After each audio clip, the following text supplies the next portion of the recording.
Instagram, X தளம், முகநூலின் பயன்பாடு பலதரப்பட்ட மக்களிடையே நாளுக்கு நாள் அதிகரித்து வருகின்றது.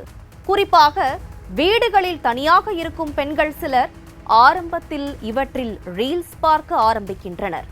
ரீல்ஸை ரியல் என்று மயங்கும் பெண்கள் சிலர் அதில் லைக் செய்து கமெண்ட் அடிக்க அந்த பழக்கம் நெருக்கமாகி படுகுழியில் சிக்கி தவிப்பது தொடர்கதையாகி வருகின்றது.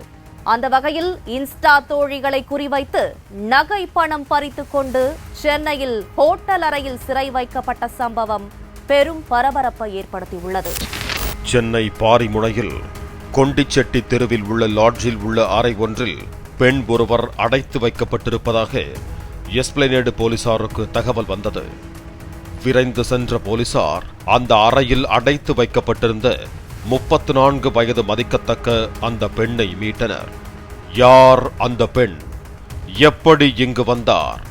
அவரை அழைத்து வந்தது யார்? அடைத்து சென்றது ஏன் என்று விசாரணையை முன்னெடுத்தனர். சென்னை கொடுங்கையூர் பகுதியை சேர்ந்த அந்த பெண்மணி கணவரை பிரிந்து வாழ்ந்து வருவதால் எப்போதும் இன்ஸ்டா ரீல்ஸ் பார்த்து கொண்டிருப்பது வழக்கம் என்று கூறப்படுகிறது. அந்த வகையில் அவருக்கு கடந்த வாரம் இன்ஸ்டாகிராம் மூலம் ஐயப்பன் என்பவர் அறிமுகமானார். அந்த பெண் கணவரை பிரிந்து வாழ்வதை சாட்டிங் மூலம் தெரிந்து கொண்ட ஐயப்பன் தன்னை மருத்துவர் என கூறி தானும் மனைவியை பிரிந்து வாழ்ந்து வருவதாக கூறியுள்ளார். மருத்துவர் பேசுவதாக நினைத்து அந்த பெண்மணியும் மனம் விட்டு தனக்கிருக்கும் பிரச்சனையை எல்லாம் கூறியிருக்கிறார்.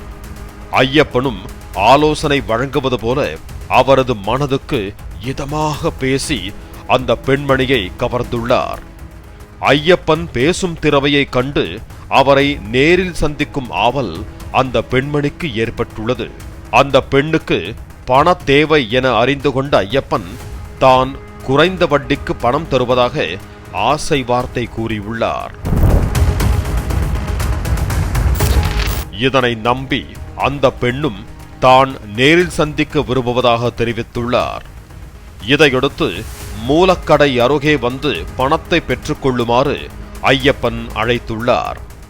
அங்கே வர இயலாது என்று அந்த பெண் கூறியுள்ளார். பாரிமுனைக்கு ஒரு வேலை விஷயமாக வந்திருக்கிறேன், இங்கு வந்தால் கூட பணத்தை பெற்றுக்கொள்ளலாம் என்று கூறியுள்ளார். ஹோட்டல் அறையிலிருந்து பெண் ஒருவர் அலறும் சத்தம் அங்கிருந்த ஊழியர்களை மட்டுமல்ல போலீசாரையும் அதிர்ச்சி கொள்ள செய்தது. அந்த பெண் எப்படி உள்ளே சிக்கினார்?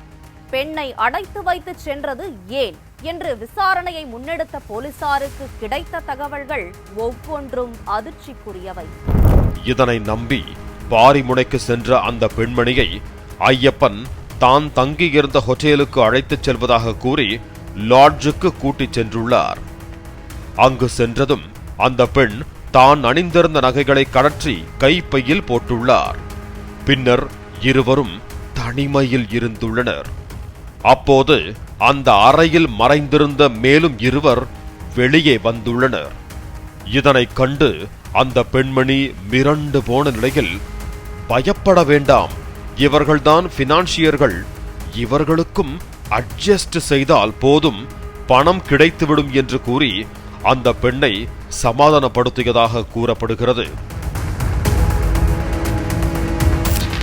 தன்னிடம் பல்வேறு ஆவணங்களில் கையெழுத்து வாங்கிய ஐயப்பன் கும்பல் தன்னை அறையில் வைத்து பூட்டிவிட்டு நகை இருந்த கைப்பையை எடுத்துக்கொண்டு தப்பிச் சென்று விட்டதாக போலீசாரிடம் அந்த பெண் அழுதவாறே தெரிவித்துள்ளார். அங்கு பதிவாகியிருந்த சிசிடிவி காட்சிகள் மற்றும் செல்போன் சிக்னல் மூலம் போலீசார் விரிவான விசாரணையை முன்னெடுத்தனர். அதில் அந்த பெண்ணிடம் மருத்துவர் என பழகியது மீன் வியாபாரி ஐயப்பன் என்பது தெரிய வந்தது. நாகர்கோவிலைச் சேர்ந்த ஐயப்பனை பிடித்து விசாரித்த போது பினான்சியர் என்று சொல்லப்பட்ட இருவரும் துறைப்பாக்கத்தைச் சேர்ந்த பெயிண்டர் வீரமுத்து, திருவான்மையூரைச் சேர்ந்த சாமு என்பதும் தெரிய வந்தது. இவர்கள் 3 பேரையும் கைது செய்து விசாரித்த போது பல திடுக்கிடும் தகவல்கள் தெரிய வந்தன. இவர்களின் வலை யாரை நோக்கி? கணவன் வேறு ஒரு பெண்ணுடன் பழகுவதாக கூறி சண்டையிட்டு பிரிந்து சென்றவர்கள் சுயமாக சம்பாதித்து தன்னாலும் தனியாக வாழ முடியும் என்று திருமணம் செய்து கொள்ளாத முதிர்கன்னிகள், வாழ்க்கை வாழ்வதற்கே என்று எப்போதும் நண்பர்கள், அரட்டை, ஜாலி, பார்ட்டி என ஊர் சுற்றும் பெண்கள், கை நிறைய பணம் வைத்துக் கொண்டு எதையோ தேடி அலையும் நவநாகரீக நங்கையர் என அனைவரும் இன்ஸ்டாவில் மூழ்கி முத்தெடுக்க முயன்றவர்கள். போலீசாரால் கைது செய்யப்பட்ட ஐயப்பன் தலைமையிலான 3 பேர் மீதும் ஏற்கனவே பல்வேறு காவல் நிலையங்களில் குற்ற வழக்குகள் நிலுவையில் இருக்கும் நிலையில் இன்ஸ்டாகிராம் மற்றும் சமூக வலைத்தளங்களில் அதிகமாக பொழுதை கழிக்கும் பெண்களை குறிவைத்து நகை பணத்தை கொள்ளையடிப்பதுடன் உடல் தேவையையும் பூர்த்தி செய்து கொள்ள திட்டமிட்டிருக்கிறார்கள். மருத்துவர், ஐடி ஊழியர், தொழில் அதிபர் என கூறி சாட்டிங்கில் கதையளக்கும் ஐயப்பன் சூழ்நிலைக்கு ஏற்ப தன்னுடைய பெயரை மாற்றி கூறிக் கொள்வான் என்று கூறப்படுகிறது. பெண்கள் நெருங்கி பழகியதும் அவர்களிடம் உணர்ச்சியை தூண்டும் விதமாக பேசி நேரில் சந்திக்க அழைத்து பணம் மற்றும் நகையை பறிப்பதை வழக்கமாக்கி உள்ளான் ஐயப்பன் என்கிறார்கள் காவல்துறையினர். இதே பாணியில் திருச்சி, மதுரை, கோயம்புத்தூர், சென்னை போன்ற மாவட்டங்களில் 10க்கும் மேற்பட்ட திருமணமான பெண்களை இன்ஸ்டாகிராமில் பழகி ஏமாற்றி பணம், நகை பறித்தது தெரிய வந்தது.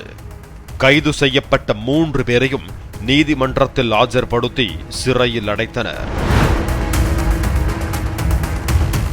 பெண்கள் இன்ஸ்டாகிராமில் முன்பின் தெரியாதவர்களை தேடிச் சென்று பழகியதால் இந்த வில்லங்க விவகாரத்தில் சிக்கித் தவிக்கும் நிலைக்கு தள்ளப்பட்டுள்ளதாகவும், இன்ஸ்டாகிராமில் அதிகாரப்பூர்வ கணக்குகளை மட்டும் பின்பற்றினால் இதுபோன்ற வில்லங்கத்தை தவிர்க்கலாம் என்றும் கூறுகின்றனர் காவல்துறையினர்.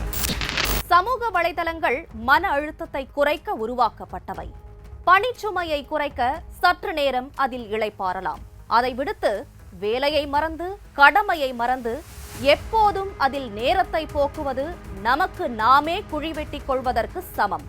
அப்படிப்பட்ட விபரீத இணைப்பில் நட்புகளையும் காதலையும் வளர்த்து கொண்டதால் இந்த பெண்கள் பொறியில் சிக்கிய எலிகளாக தவிக்கும் நிலைக்கு தள்ளப்பட்டுள்ளனர். விரும்பி போய் விழுந்தாலும் குற்றம் கேடு தரும்.